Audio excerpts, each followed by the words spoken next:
produisent du vin. Et vous pouvez trouver du vin au magasin, vous pouvez acheter, vous pouvez commander sur Internet. Ah, c'est bien ça, voilà. Comme ça.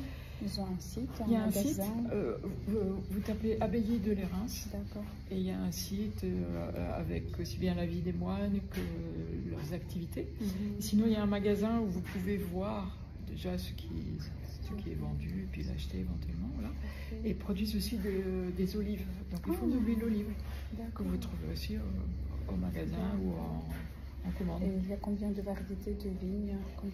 Alors, il y a 8 crus rouges et non, 4. 4 et 4 blancs. Et ils font aussi une liqueur. Là. Et vous avez ici une photo du frère qui a le secret de la recette pour faire la liqueur de Lérins. Donc ils produisent du vin blanc, du vin rouge, de la liqueur. De la liqueur et de l'huile d'olive. Ah oui, de l'huile d'olive et des olives aussi, oui.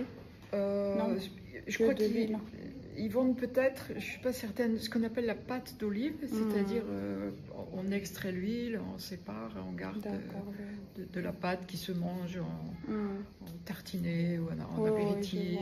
Voilà. C'est très intéressant, ils ont beaucoup de travail. Oui, et en fait, si vous voulez, il y en a beaucoup qui sont âgés.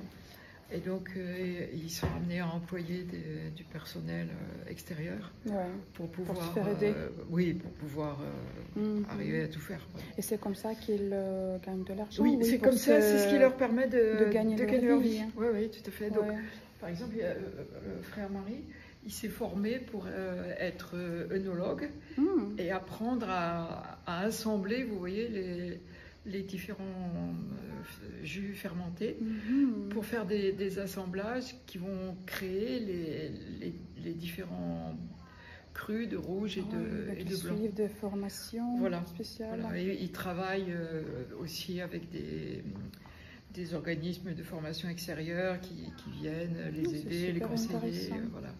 Il y a aussi tout un travail avec des organismes de protection de la nature. Pour favoriser la biodiversité, etc. Voilà.